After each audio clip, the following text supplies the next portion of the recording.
Salut les amis, merci d'être fidèles au Club 700 et je dois vous dire, vous avez choisi la bonne part. Voir, écouter les merveilles que le Seigneur fait encore aujourd'hui parce qu'il est vivant. N'est-ce pas, pasteur? Tout à fait, Massi. Et nous partageons Oui. les mêmes bénédictions avec nos amis du Club 700. Oh, ça c'est vraiment bien. Vraiment, soyez bénis. Oui. Soyez fortifiés dans votre cœur, dans votre foi. Et que le Seigneur soit avec vous pendant que vous nous suivez. Maintenant, nous allons voir l'histoire de Lise. Elle était très belle et se croyait au-dessus de tout. Vous comprenez ce que je veux dire? Une belle carrière professionnelle, un petit copain, comme on dit souvent. Très bien, tout allait bien. Jusqu'au moment où, à un tournant, quelque chose s'est passé. Quoi? Suivez. Automne 2012, le procureur de Dallas, Lise Mitchell, était en grande forme, tant sur le plan physique que professionnel. Mais sa quête pour la perfection avait un prix. Au fond de moi, il n'y avait rien. J'étais vide, j'étais malheureuse. Rien ne pouvait me satisfaire. J'avais l'amour d'une famille, de mes amis, mais il me manquait toujours quelque chose. Et je ne savais pas ce que c'était. Lise allait le découvrir. Un soir, alors qu'elle rentrait chez elle, un appartement au 2e, son chien accourut vers elle pour la saluer. Lise perdit l'équilibre et tomba par-dessus la rambarde, pour atterrir sur le béton 5 mètres plus bas. Je me rappelle être couchée sur le sol et fermer les yeux en me disant « Je suis désolée », comme si je m'excusais devant Dieu. Lise fut emmenée d'urgence à la clinique universitaire de Baylor. Lorsque Brian, son petit ami, arriva avec sa famille, le médecin leur annonça qu'elle s'était brisé la nuque. Je me rappelle exactement ces paroles. Il a dit « Elle sera paralysée depuis la poitrine jusqu'au membre inférieur et ne marchera plus jamais. » Vous recevez une énorme claque quand vous entendez cela de la bouche d'un médecin. Leur relation n'avait que 6 mois et était basée seulement sur l'attraction physique et l'amusement. À présent que Lise avait été plongée dans un coma artificiel, Brian devait décider s'il y avait autre chose.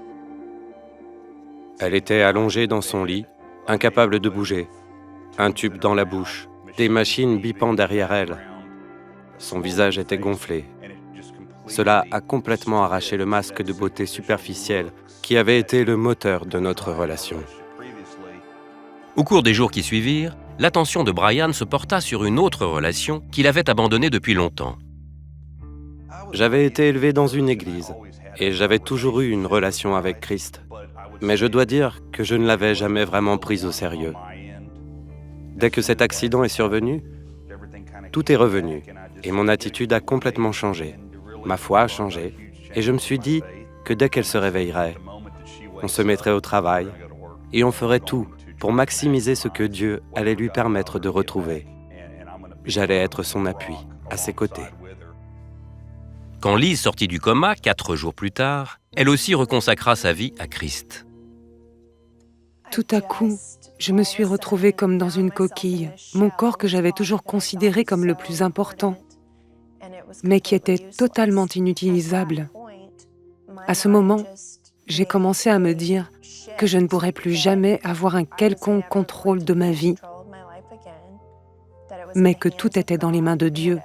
Tout ce qui allait m'arriver serait la volonté de Dieu. Je n'ai pas été triste, je n'ai pas eu de ressentiment, mais j'avais la paix. J'avais un sentiment de paix pour la première fois de ma vie. Lorsque Brian annonça à Lise le pronostic médical, il lui fit aussi une promesse. Il m'a dit « Même si tu es dans un fauteuil roulant, je t'aime toujours. Et nous aurons une très belle vie. » À partir de ce jour-là, il est toujours resté à mes côtés. Brian et Lise prièrent ensemble chaque soir, et ce qui n'avait été qu'une relation superficielle devint rapidement une relation spirituelle. C'est grâce à ces conversations avec Dieu que nous avons pu véritablement ancrer notre relation. C'est aussi à cette époque que nous sommes tombés amoureux l'un de l'autre, véritablement amoureux. Si la foi de Brian et Lise progressait bien, le rétablissement de celle-ci semblait au point mort. Chaque soir, Brian me demandait de bouger mes orteils. Je me concentrais de toutes mes forces. Et j'essayais avec toute mon énergie de bouger mes orteils, sans y parvenir. Lise fut transférée au centre de revalidation de Baylor, où elle consulta son médecin. Je lui ai dit sans détour que je voulais sortir de l'hôpital en marchant. On m'a alors dit que je devais diminuer mes attentes et que j'étais là parce qu'ils voulaient m'apprendre à devenir indépendante avec une chaise roulante. Brian décida de prier et demanda un miracle à Dieu. Je lui ai dit, peu importe ce qu'ils disent, parce que nous avons le plus grand des médecins de notre côté, et si telle est sa volonté, tu marcheras. J'ai posé ma main au pied de son lit et j'ai dit, Seigneur, je n'ai rien, nous sommes brisés. J'ai besoin de direction, j'ai besoin de sentir que tout ira bien, alors, dis-moi quelque chose, parle à Lise. Il a tiré le drap et m'a demandé de bouger mes jambes. Montre-moi ce que tu viens de faire, c'est génial. J'ai bougé ma jambe. Je suis si fier de toi, chérie. Ça a été le moment crucial de son rétablissement. Brian dit qu'il y avait de l'amélioration chaque jour. Les miracles que nous avons vus se produire sous nos yeux ne peuvent s'expliquer par la science. Moins de 3 mois après son accident, Lise sortit de la clinique de revalidation en marchant. Quelques mois plus tard, Lise et Brian se marièrent. Mais les miracles ne devaient pas s'arrêter là. Le 16 novembre 2015, Dorothy Marie Mitchell naquit par accouchement naturel. Brian et Lise choisirent le nom de Dorothy parce qu'il signifie « don de Dieu ». Si vous considérez l'état initial de Lise, qui était totalement paralysée depuis la nuque jusqu'en bas, et que vous la voyez ensuite dans une salle d'accouchement à pousser par elle-même son bébé qui est en train de naître, prendre son bébé dans ses bras, être capable de tout cela, vous ne pouvez vous empêcher de vous dire que c'est un miracle. Lise et Brian sont reconnaissants pour toutes leurs bénédictions. Mais plus que tout, ils sont reconnaissants d'avoir reçu de Dieu une seconde chance dans leur vie. Nous ne pourrions pas être plus heureux. Nous avons aujourd'hui une vie tellement plus épanouissante après cet accident que ce que nous n'aurions jamais pu imaginer. Ce qui ressemblait à une malédiction est devenu en réalité la plus grande bénédiction de ma vie parce que je suis aujourd'hui la personne que je suis censée être. Je suis la femme la plus heureuse que vous pouvez rencontrer. J'ai l'amour du Seigneur. J'ai la plus belle des familles.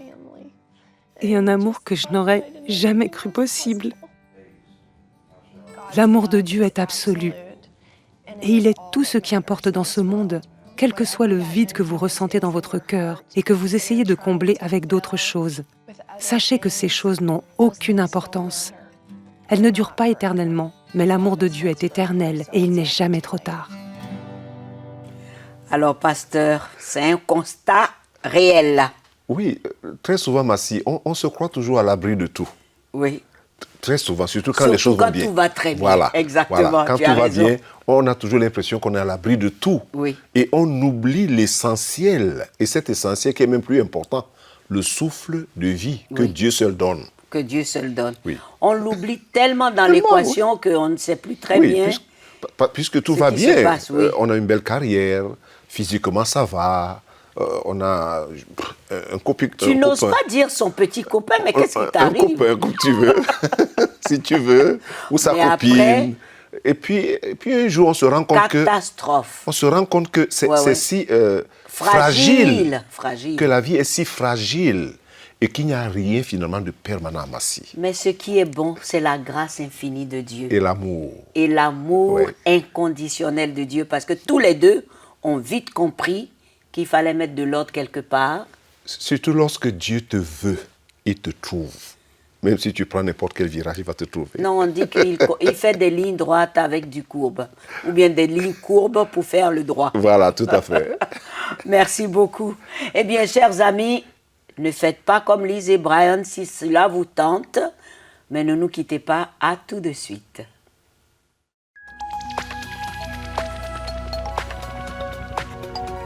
Si vous avez des questions spirituelles, des besoins de prière ou même si vous avez besoin de conseils, n'hésitez pas à nous contacter aujourd'hui à cette adresse ou au numéro suivant. Nos conseillers sont là pour vous aider. N'oubliez pas, nous sommes là pour vous.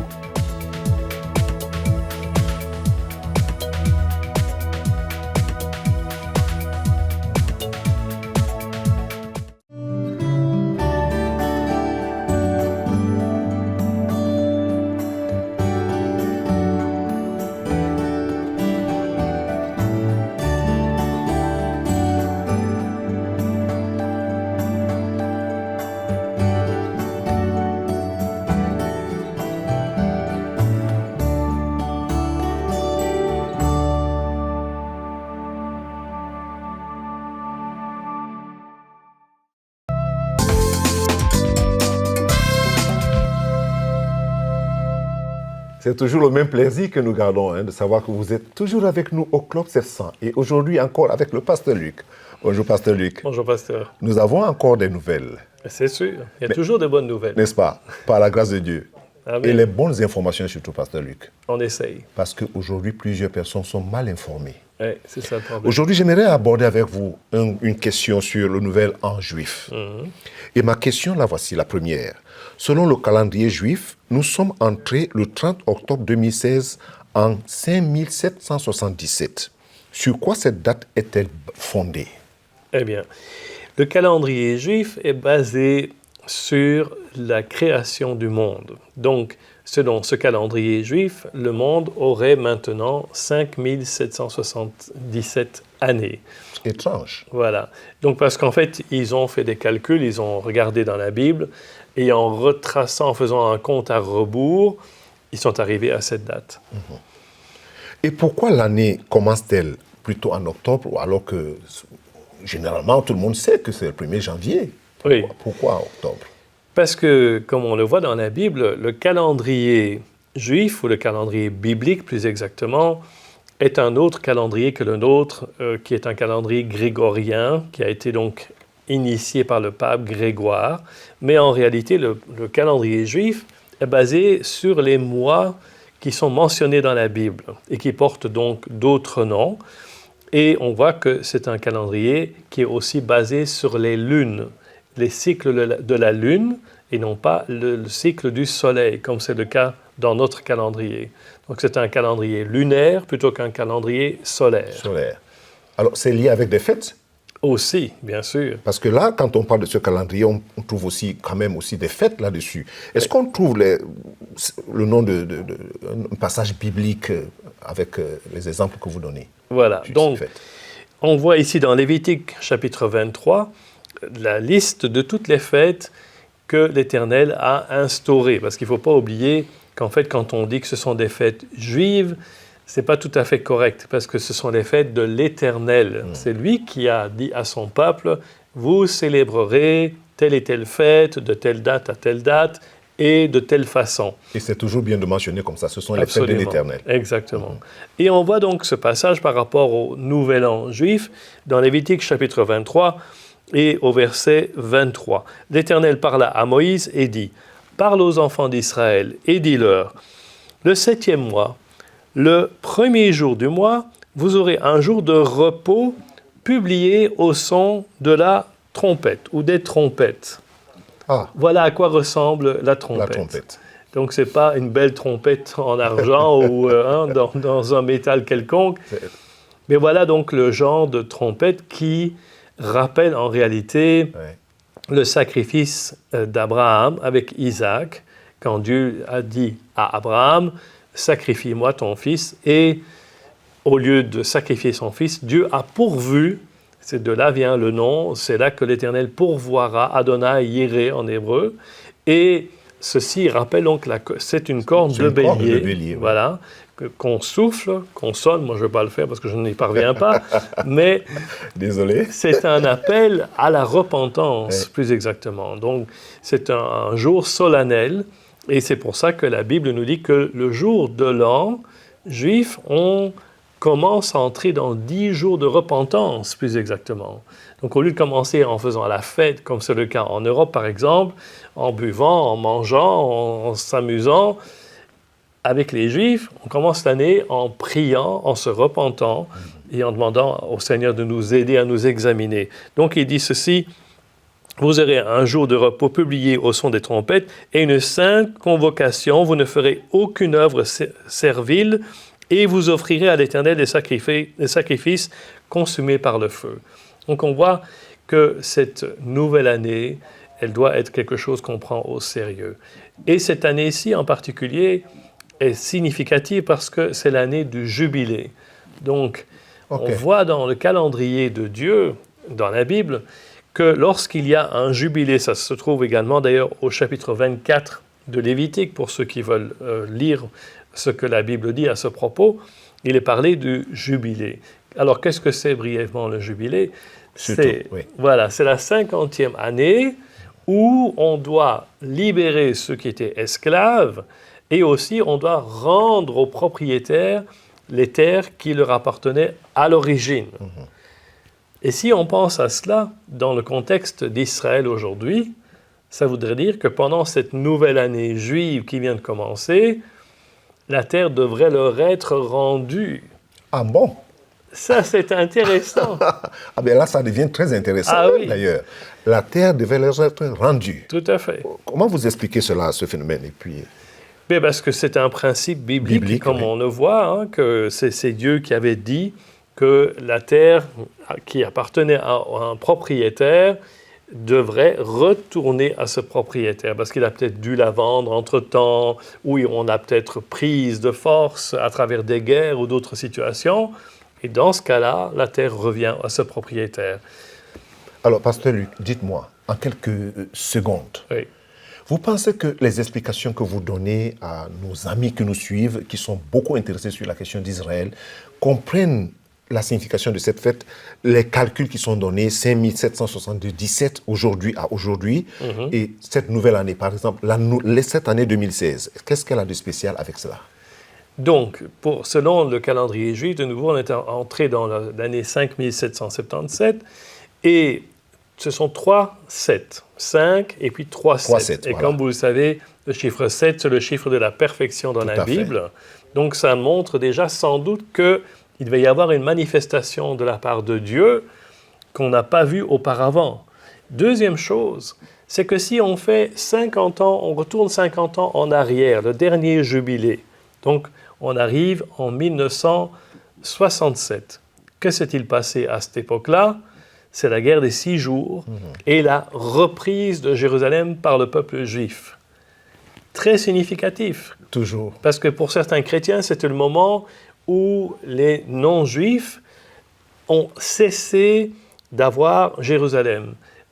Donc, Jérusalem n'est plus soumise aux nations, comme le dit Jésus. Oui. Donc, la fin des nations est arrivée peut-être, on peut l'interpréter de cette façon-là, à ce moment-là. Puis, si on remonte encore 50 ans en arrière, donc en 1917, qu'est-ce qui s'est passé à ce moment-là?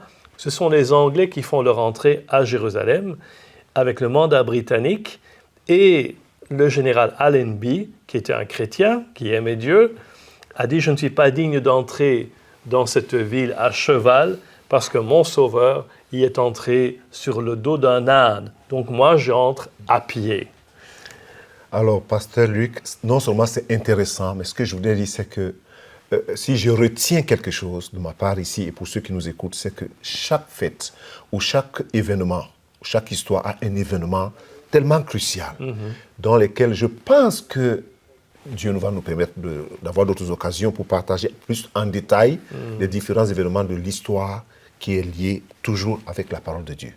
Et les amis, je sais que vous avez aimé, vous vous posez la question pourquoi le pasteur Kofi arrête le pasteur Luc, il faut qu'il nous explique les choses. Non, nous aurons encore d'autres occasions, mais ne nous quittez pas. À tout de suite.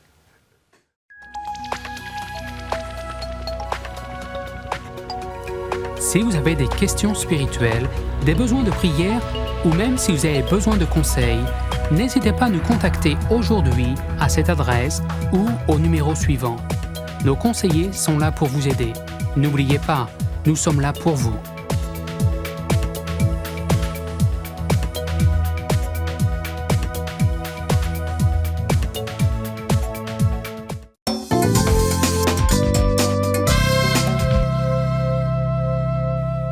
Bienvenue de nouveau au Club 700. C'est bien de rester comme ça devant votre petit écran pour écouter toutes les réponses du pasteur, les réponses à vos questions, bien sûr. Merci. Hein? Monsieur le spécialiste. Merci. Si le Seigneur a donné sa vie pour que j'obtienne la vie, comment savoir que je suis vraiment sauvé? La réponse est biblique. La Bible dit que celui qui a le Fils a la vie. Très bien. Ça, c'est important. Et Jean dit encore, je vous ai écrit ces choses afin que vous sachiez que vous avez la vie éternelle, vous qui croyez au nom du Fils de Dieu. Donc c'est une affaire de foi. Beaucoup de gens ont aussi une mauvaise interprétation de la foi. Parce que la foi ici, c'est quoi? C'est accepter ce que Dieu dit. Très bien. Ce n'est pas mon sentiment. Ce n'est pas le sentiment de mon Église ou de quelqu'un d'autre. C'est ce que Dieu a dit dans sa parole que je dois accepter. Alors, si je ne l'accepte pas, je ne saurais pas que je suis vraiment sauvé. Dieu a dit, si je confesse mes péchés, il est juste et fidèle pour me les pardonner et il me donne le don de la vie éternelle. Donc, je crois ce qui est écrit dans la Bible. Ça suffit. Point final. C'est tout. Il n'y a pas à faire beaucoup de mathématiques. J'aime la façon dont tu as dit. Hein. Crois à ce qu'il a dit et c'est fait. C'est tout. Très bien. Quelle différence existe-t-il entre les deux malfaiteurs crucifiés autour de Jésus-Christ?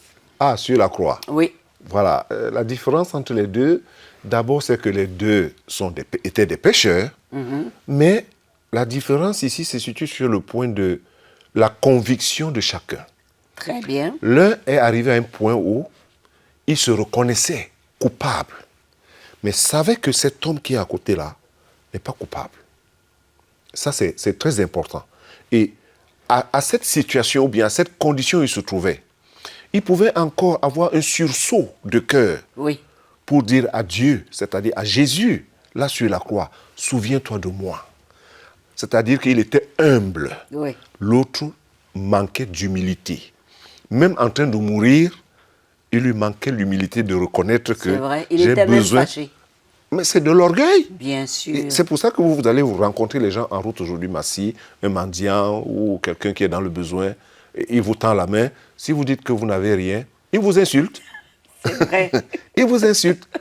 Donc, ce n'est pas parce que quelqu'un est en train de mendier qu'automatiquement il est humble. C'est ça la différence entre les deux. L'un avait l'humilité dans le cœur de reconnaître qu'il est coupable, l'autre ne l'avait pas. Et c'est l'humilité qui a donné à l'autre le salut. L'humilité précède la gloire. Que devrais-je faire de ma vie dans mon entourage? Que devrais-je faire? Oui, je comprends. Comment se comporter dans son entourage?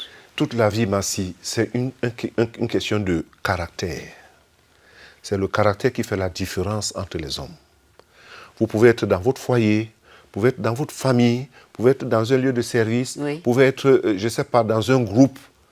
Quel que soit le lieu où vous êtes, la seule différence, la chose qui va faire la différence, c'est le caractère des gens. La manière dont on va se comporter. Le caractère, il faut appeler ça comme ça. C'est-à-dire qu'il y a des gens qui sont très bien éduqués, bien formés, qui savent bien parler au milieu des gens, mais qui ont un mauvais caractère. Mauvais caractère, c'est-à-dire qui commence par l'intérieur. Il n'y a pas cette humilité intérieure de savoir qu'on peut composer avec tout le monde, on peut vivre avec tout le monde. Il faut savoir tolérer les autres, il faut savoir pardonner, il faut savoir aussi accepter, servir.